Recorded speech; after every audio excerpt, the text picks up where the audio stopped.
This is the end. No, I had to do that because they make fun of it in the movie.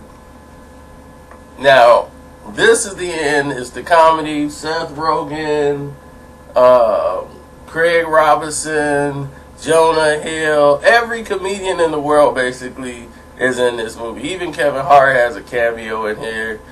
A seed is just there for his one scene. You know, it is a compiled mess of all these comedians, and it is completely funny.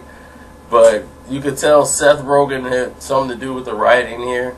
And the guy that's in their movies, the one that was in The Sorcerer's Apprentice, Jason, I forgot his last name, but he's the guy that's always looks like he's having anxiety problems, even when the movie comes in. So if the role fits for the guy to be having an anxiety problem, it's him, because when they yell cut, he still has these problems. That's him.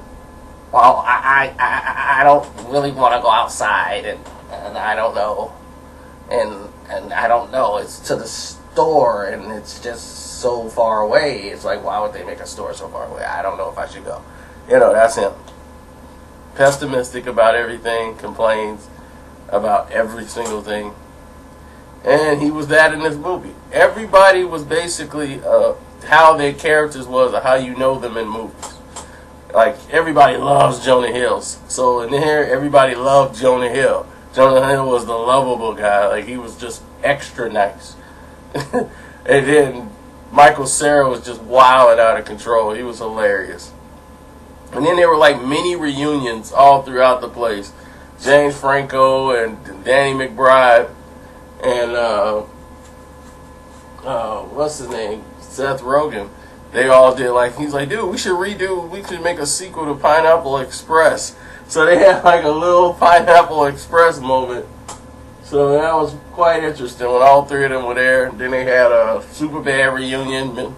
You know, you got Michael Cera there, which was one of the funniest scenes on there. There's McLovin and then Jonah Hill, all three of them at the party. They had like a little Superbad reunion. So it was completely hilarious to see the interaction with the comedy dialogue, and especially about the gluten. The gluten scene is hilarious. To start the movie off with the gluten scene, perfect. Because I say the same thing all the time. Would you even know what gluten was if people didn't say gluten-free?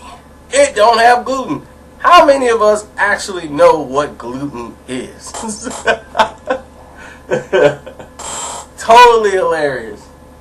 But let's talk about what the film is about, really, because it's really just all these guys. They're supposed to be just themselves, and the world's coming to an end, and they're having a party at James Franco's house. So they're all there, all these celebrities, and the world's coming to the end like it is in the Book of Revelations. You see the bottomless pits, and God is sucking people up through the light, and then they start to realize what's going on, and they're wondering, like, okay, why am I not going now? And is it too late for me? You know, can God still take me? And then Seth Rogen's like, wait a minute, you know, I'm Jewish. I've been taught, like, basically there hasn't been a God. And now to find this out, you know, this is like, this is earth-shattering for me. So it's, you know, like, I was raised a different way. So for him, it was like, man, like, don't blame me. But it was totally hilarious. Completely hilarious. So if you want to enjoy a movie all the way through, and to me, this whooped Superman.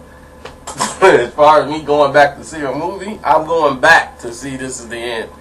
I'm not going back to see Superman. I've seen it. I'm cool with it. We're done. But This Is the End. Oh, man.